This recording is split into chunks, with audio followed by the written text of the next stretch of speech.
بسم الله الرحمن الرحيم. يوصيكم الله في أولادكم للذكر مثل حظ الأنثيين فإن كن نساء فوق اثنتين فلهن ثلث ما ترك. صدقت يا رب العالمين. اللهم صل على سيدنا محمد وعلى آل سيدنا محمد وبارك وسلم. د دوا آیاتونو کې د میراث مسائل ذکر دي چې کم بنده مړ شي او د هغه نه څه پاتې شي هغه څنګه تقسیمې د هغې ذکر دی. دا نیم علم دې ته ویلی شوی، دا اسان نه دی، په دې کې بلا بحث دی، بلا رانجې کونجې دي پکې. نو خبره داسې ده چې او مستقل کتابونه دي په دې باندې، نو دا داسې اسان خو نه دی. او یو ډومبې چې کوم علم اوچتي پای کې یو د میراث علم دی چې دا به دنیا نه اوچتي. نو موږ به دلته صرف معنا کوو، هغه به بس ډېر دغه به نه خو داسې به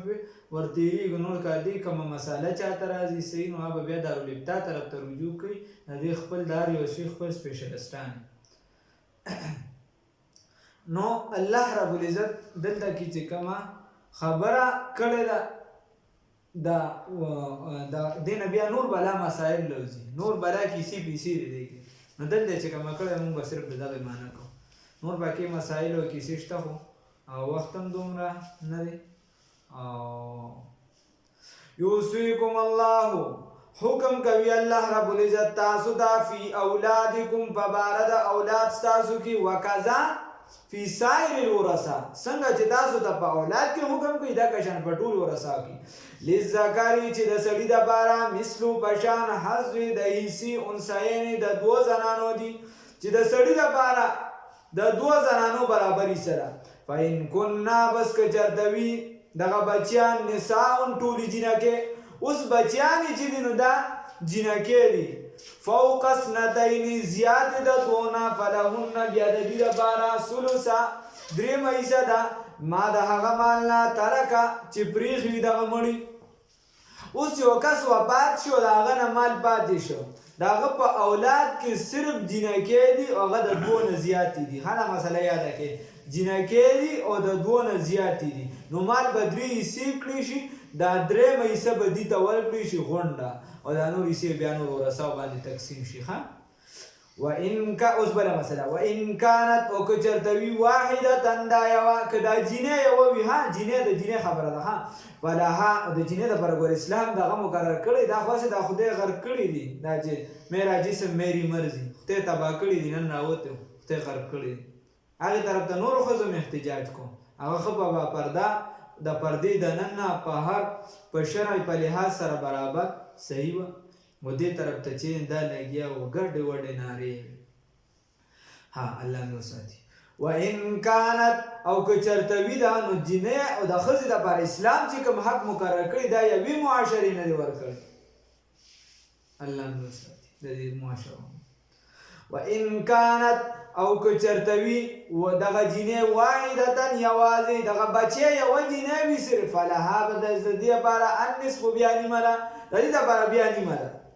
ولأبویه او د مور او پلار، اوس بله مسله، ولأبویه او د مور او پلار دپاره لکل واحد د هر یو دپاره منهما د دې دواړو نه السدس شپږم حصه ده، مما د هغه مال نه ترکه چې پرېښي وي دي مړي، ان کان له ولد که چېرته وي د ده دپاره بچي. د یو کس بچي دي او دی وفات شو،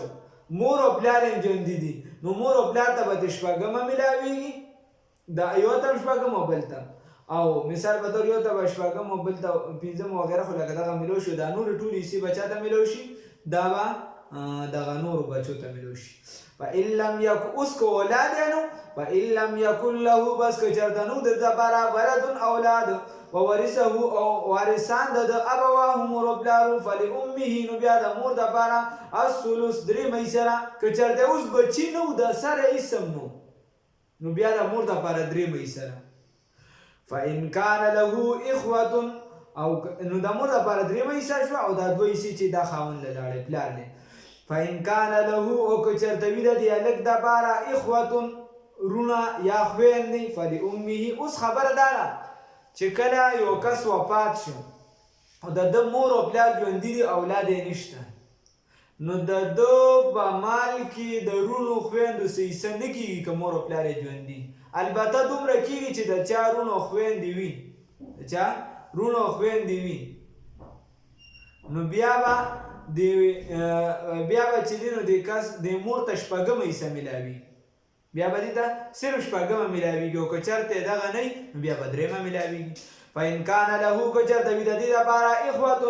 خویندې یا رونه فلأمه، نو بیا د مور دپاره السدس شپږمه حصه ده. من بعد وصیت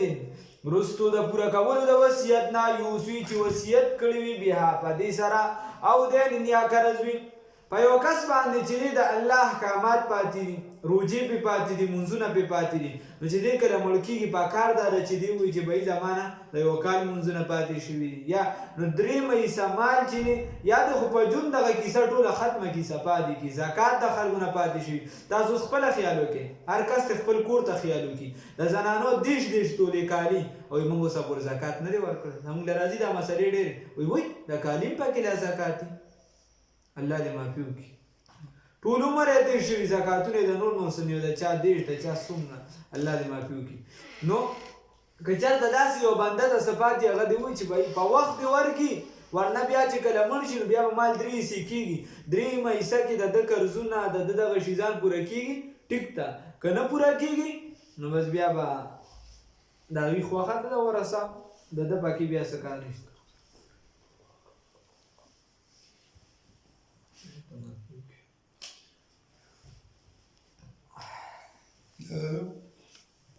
نو بیا دا یوه خبره دا شوه. بله خبره دا ده چې که چېرته قرضدار وي نو هغه قرضونه به ټول ورکړي، پس د هغې به بیا لا وراثت تقسیمېږي. اوس قرضونه هم پاتې دي او وصیت هم ده کړی او د هغې نه مخکې خلک وایي، او خلک ګوره که دیني تربیت هم بچو له ونه کړه نو بیا داسې وینځه چې ته به یې چې څوک به راپسې لاس راوچت کړي او دا به وکړي، د قبر به دې په کاڼي وځي، ته په خدای یقین وکړه. موږ په خپله لیدلې مور او پلار ته خیرې کړي، دا ما د مخې کړي، دا چا شانه دا ما د مخې خپل پلار ته خیرې کړي دي. پلاران یې وفات شوي هغه الفاظ نه استعمالو، ورنار څوک به بیا وپېژني، الفاظ نه استعمالو، خو مور او پلار ته خلکو خیرې کړي، کوي یې په ایمان. نو تربیت صحیح پکار ده، تربیت اسلامي پکار ده. که ډېرې پیسې ورته پرېوځي تربیت اسلامي نه یې کړه، نو تربیت اسلامي پکار ده. الله دې معافي وکړي. دا اوس ما له یو کس باره کې خبر راغلی، هغه وی چې غالبا هغه د چا باره کې د ملګري باره کې یا چا باره کې خبره کوله، وی هغه راته وی یا چې دی نو هغه بل کس لیدلی وي، هغه وایي چې پلار یې وفات شوي و، بیا هغه پلار بیا ډېرې ګډې وډې کولې، نو د زوی چې دی بیا دم ګډې وډې کولې، چونکې تربیت هغه بیا پلار خوب کې لیدلی چې بچې دا مه کوه، ما له ستا له وجې ډېر سخت تکلیف را رسي، عذاب راته میلاوي. وی سارې خلکو ته وایي چې ټول عمر یې خپله وخوړه، اوس ورته موږ لږ پرېږده چې موږ هم ترې مزې والو، بیا به ګورو اخره کې. الله دې معافي وکړي. نو بیا داسې حل شي. نو وصیت او که چېرته په ده قرض هم نه وي، منځونه هم نه وي، نو بیا هم پکار هسې داسې دي چې دې درېیمه حصه چې دی په ژوند باندې چې دی خیرات کړي، یا چې دی چاله ورکړي چې بس اخري وخت یې دې ته پته، یا اخر کې دې کله مړ کېږي دې ته وایي چې مثال په طور دا جومات له ورکړې، دا یا پلانکي غریب له ورکړې، دا ځمکه ده، دا پلانکي شي، پکار داسې ښه خبره ده. دا بل لاس ته مه کښېنه چې بل به ما پسې څه کوي، په خپله ځان پسې کوه. نو من بعد وصیت رستو د پوره کولو د وصیت نه، من بعد یوصي بها چې د وصیت کړي دي مړي په هغې سره، او دین یا په ده باندې قرض وي. آباؤکم مور او پلار د ستاسو، ابناؤکم او بچي د ستاسو. وي تاسو داسې مه کوئ چې ټول شي بچو ته پرېږدئ یا چې دې پلارانو ته پرېږدئ، بلکې آباؤکم پلاران ستاسو، ابناؤکم بچي ستاسو، لا تدرونه نه ده معلومه تاسو ته، ایهم چې کوم یو تاسو ته اقرب ډېر نږدې دي لکم تاسو ته نفعه د وجې د نفع. تاسو ته دا پته نه ده چې کوم یو درته د نفع په اعتبار سره نږدې دی، چې په دنیا کې به مثال په طور ستا کوم یو ډېر خیال ساتي. ته بیمار شوې، ته وګوره بچو ته اول وګوره، په بچو کې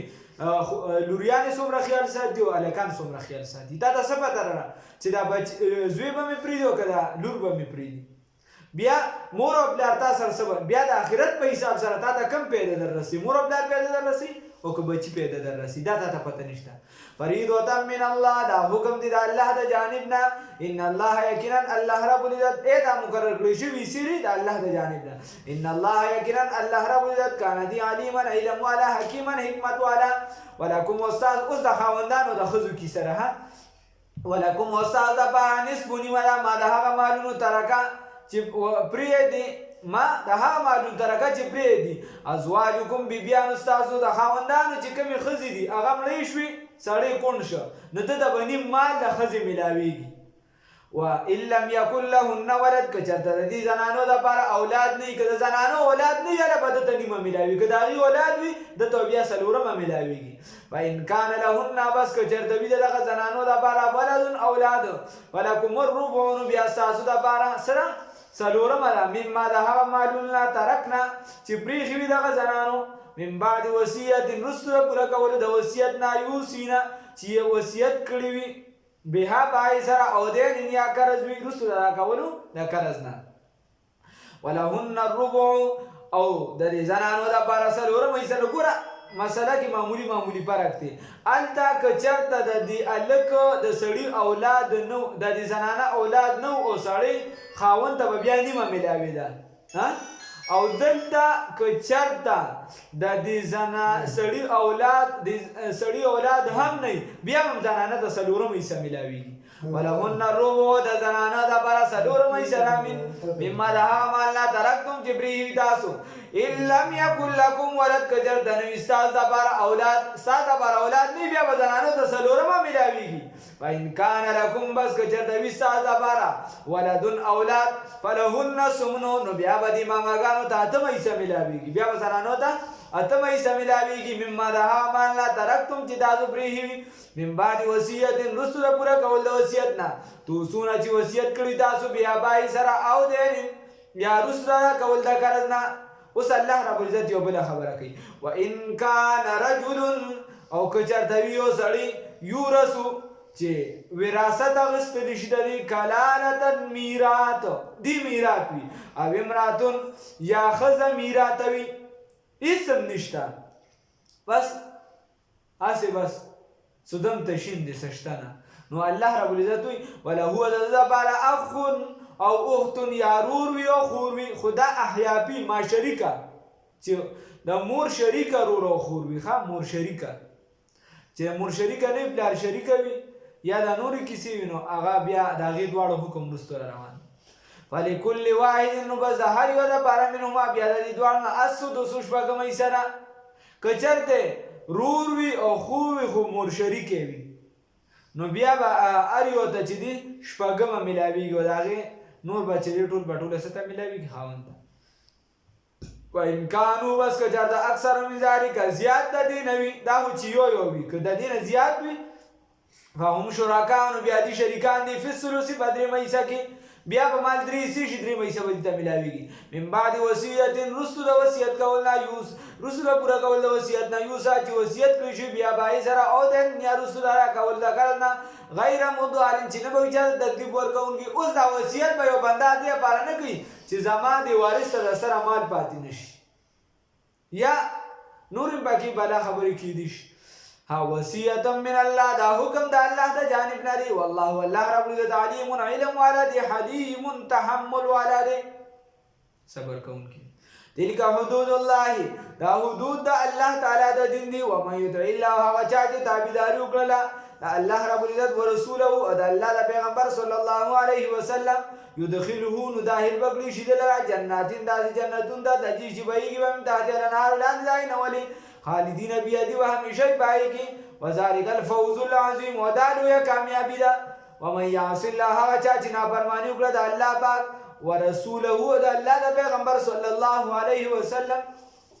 جو بھی عمل خلاف پیغمبر ہے کفر ہے طاعت رسول میں ایمان کی بقا و یتعد حدوده او تیریو کو پدغه پلو باندې د دین یدخلهم ظاهر بکړي شي دلته نارن اورتا خالدن بیا چې به همیشه بدای کی ولهو د دې لپاره عذاب مهین عذاب به رسوا کوونکی الله دې وساتي په خپل فضل